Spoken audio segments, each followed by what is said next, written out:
پھر ہی ہم اس قرآن سے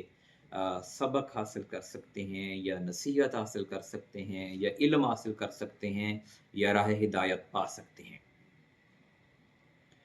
اس میں 3-4 پوائنٹ ہیں، اس کو ہم بات کریں گے۔ اللہ تعالیٰ،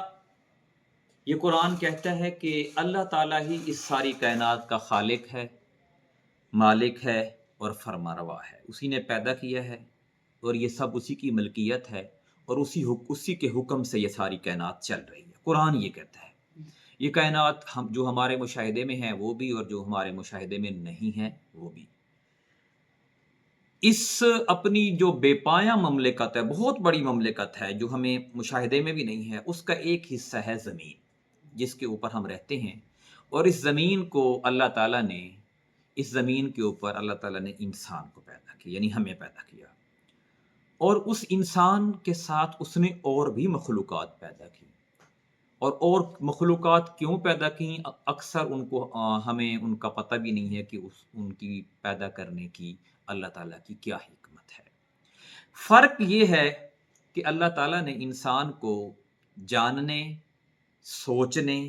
اور سمجھنے کی صلاحیتیں دی ہیں جو باقی مخلوقات میں نہیں ہیں۔ باقی مخلوقات میں علم نہیں ہے، وہ زیادہ سمجھتے نہیں ہیں بات کو۔ انسان کو اللہ تعالیٰ نے بھلائی اور برائی کی تمیز دی۔ یہ انسان کی بات ہو رہی ہے، مسلمان کی بات نہیں ہو رہی، یعنی تمام انسانیت کی بات ہو رہی ہے۔ انتخاب اور ارادے کی آزادی عطا کی، چاہے تو یہاں رہ لے، چاہے تو کہیں اور چلا جائے، جو مرضی پڑھ لے، جو مرضی کھا لے، جب مرضی سو جائے، جب مرضی اٹھ جائے، جو مرضی کام کر لے، جو مرضی نہ کرے، جس سے اچھے تعلقات بنانا چاہے بنا لے، جس سے چاہے تعلقات بگاڑ لے۔ یعنی اس کو ارادے کی آزادی عطا کی ہے، اور جو کچھ وہ کماتا ہے، جو اس کے پاس پیسہ ہے، جو اس کی جوانی ہے، جو اس کے پاس طاقت ہے، اس کو اس نے کیسے استعمال کرنا ہے، اس کی بھی اللہ تعالیٰ نے اس کو آزادی عطا کی ہے۔ اور ایک نیم قسم کی خود مختاری دے کر اس کو اللہ تعالیٰ نے اس کو زمین میں بسا دی ہے کہ جو مرضی کرو، جو مرضی کرو، زمین میں رہو، اور اس زمین کے اوپر تمہیں ایک مقررہ مدت تک رہنا ہے۔ یہ آزادی اللہ تعالیٰ نے دے دی ہے۔ لیکن جیسے ہی اس کائنات میں انسان کو اللہ تعالیٰ نے آزادی دے کر اس زمین کے اوپر بسایا، تو اس کو یہ بات واضح طور پر بتا دی تھی کہ جیسے ہم کہتے ہیں نا کسی کو میری بات توجہ سے سنیں، غور سے سنیں، اس کو یہ بات واضح بتا دی تھی کہ اس جہان پورے کا خالق، مالک اور معبود میں ہوں، اور حاکم بھی میں ہوں، حکم بھی میرا چلتا ہے، اور میری اس بادشاہت میں، سلطنت میں تم خود مختار نہیں ہو، یعنی ایسے نہیں ہو کہ تم اس میری بادشاہت کو جیسے چاہو بگاڑ دو۔ ایک قسم کی نیم خود مختاری دی ہے، وہ بھی ذات کی حد تک دی ہے، لیکن اللہ کی کائنات کو تبدیل انسان نہیں کر سکتا۔ آپ یعنی انسان اللہ کے بندے ہو، کسی دوسرے کے بندے نہیں ہو، اور نہ ہی اللہ کے سوا کوئی اور بندگی اور پرستش کا مستحق ہے۔ دنیا کی اس زندگی میں جس میں تمہیں اختیارات دے کر میں بسا رہا ہوں، یعنی اللہ تعالیٰ یہ کہہ رہا ہے، یہ دراصل تمہارے امتحان کی ایک مدت ہے، جس کے بعد تمہیں میرے پاس واپس آنا ہوگا، اور میں تمہارے کام کی جانچ پڑتال کر کے فیصلہ کر کے سنا دوں گا کہ کون دنیا میں کامیاب ہو کر آیا ہے اور کون ناکام ہو گیا ہے۔ تمہارے لیے صحیح رویہ یہی ہے کہ تم مجھے حاکم اور معبود تسلیم کرو، اور میرے دیے ہوئے احکامات کے مطابق زندگی بسر کرو، اور جو بھی ہدایت میں بھیجتا رہوں اس کے مطابق اپنی زندگی تم بسر کرتے رہو۔ دنیا دارالامتحان ہے، اور جو کچھ تم کرو گے اس کا تمہیں آخرت میں جواب دہ ہونا ہے، اور اصل تمہاری زندگی کا مقصد جو ہے وہ آخرت کی کامیابی ہے، اور اسی لیے میں نے تمہیں دنیا میں بھیجا ہے۔ اور تمہیں دو ہی تمہارے پاس راستے ہیں، ایک یہی راستہ ہے کہ جو میں بتا رہا ہوں کہ میری لائے ہوئے قانون کے مطابق زندگی بسر کرو گے تو کامیاب ہو جاؤ گے، دنیا میں بھی تمہیں سکون ملے گا، اور مرنے کے بعد تمہیں جنت مل جائے گی۔ اور دوسرا راستہ جو ہے وہ ہے کہ اگر تم اس کے خلاف چلو گے تو دنیا فساد سے بھر جائے گی، تم بھی ذلیل و خوار ہوگے، پریشان ہوگے، اور مرنے کے بعد بھی تمہیں دوزخ ملے گی۔ یہ سارا کچھ سمجھانے کے بعد اللہ تعالیٰ نے انسان کو دنیا میں جگہ دی، یعنی ہمارے جو پہلے انسان ہیں حضرت آدم علیہ السلام اور حضرت حوا جو ہمارے والدین ہیں، ان کو اللہ تعالیٰ نے زمین میں بسایا اور زمین کے بالکل سینٹر میں بسایا۔ یہ انہوں نے پھر خانہ کعبہ کی تعمیر کی اور پھر وہاں سے جو ہے وہ آبادی پھیلی۔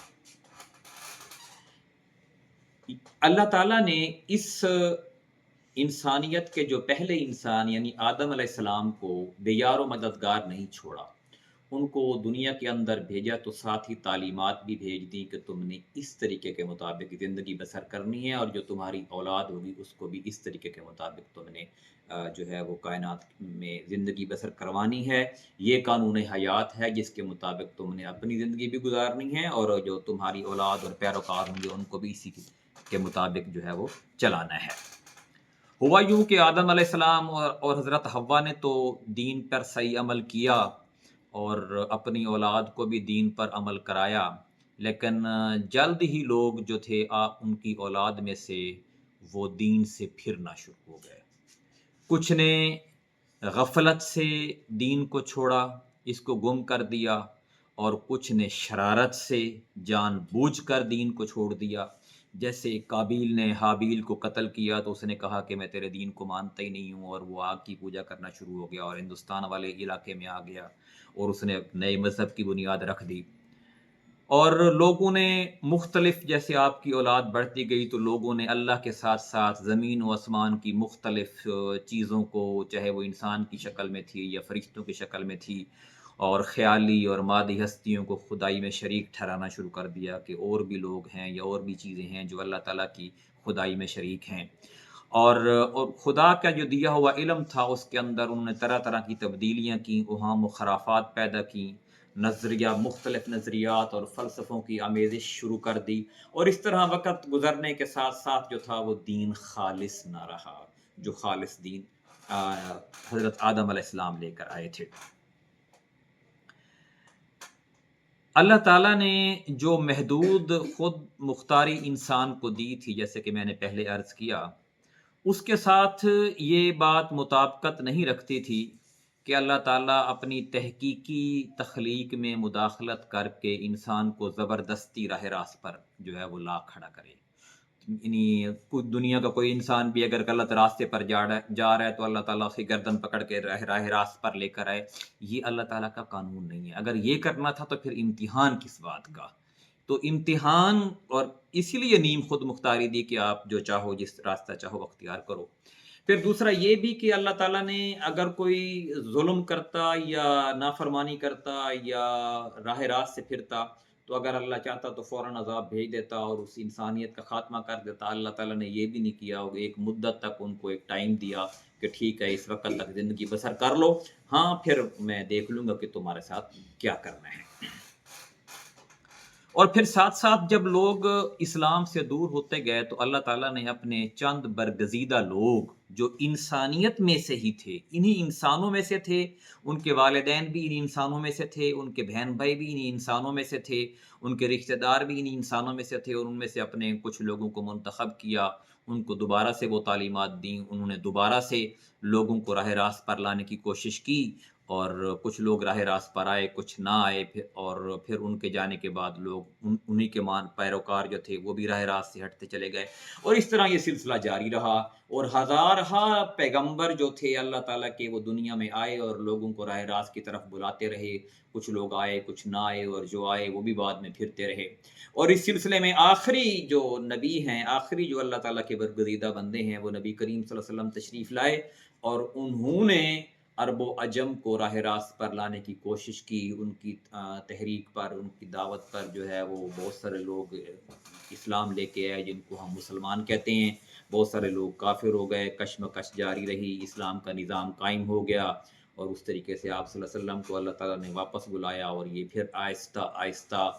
ماننے والے جو حضور صلی اللہ علیہ وسلم کے دور کے تھے وہ مخلص تھے، اس کے بعد پھر اور مخلص کم ہو گئے، پھر اور مخلص کم ہو گئے، پھر اور آمیزش آنا شروع ہو گئی، پھر اسلام میں قصے کہانیاں آنا شروع ہو گئیں، عرب و عجم کے یونانی فلسفے شروع ہو گئے، پھر وقت ایسا رہا کہ اسلام خالص نہ رہا۔ آج قرآن کو سمجھ کر کوئی نہیں پڑھتا، بس قصے کہانیاں لوگ پڑھتے ہیں، اور وہ بھی انہی لوگوں کی کہ تاکہ وہ جو قصے کہانیاں بیان کرنے والا ہے تاکہ لوگ اس کے گرویدہ ہوں اور لوگ اس کو اس کی روزی کا اہتمام کریں، اور یہی لوگوں نے پھر مذہب کو اور اسلام کو جو ہے وہ روزی کا ذریعہ بنا لیا۔ آج وہ اسلام کے نام پہ پیسے کماتے ہیں، کمائی کر رہے ہیں، مذہب کارڈ یوز کرتے ہیں، مختلف تحریکیں بھی، جماعت بھی، اور لوگوں کو اسلام کے قریب کرنے کی بجائے بلکہ لوگوں کی جیب کو اپنے قریب کرتے ہیں کہ ایسی باتیں کرتے ہیں کہ واہ واہ ہو اور لوگ پیسے دیں، اور اس طریقے سے لوگ اسلام سے دور ہو گئے اور گروہ بندیوں میں تقسیم ہو گئے، اور بس انہوں نے اسلام کو بیچنا شروع کر دیا۔ آج بھی ضرورت اسی بات کی ہے کہ جس طرح نبی کریم صلی اللہ علیہ وسلم نے قرآن کو پیش کیا، ہم بھی اسی طریقے سے قرآن کو پڑھیں اور اس کے مطابق جو ہے وہ ہم چلیں۔ تو انشاءاللہ پھر ہم یہیں سے اگلا پروگرام مزید کنٹینیو کریں گے۔ جزاک اللہ۔ کوئی اگر سوال آپ لوگوں کے ذہن میں ہو تو آپ پوچھ سکتے ہیں۔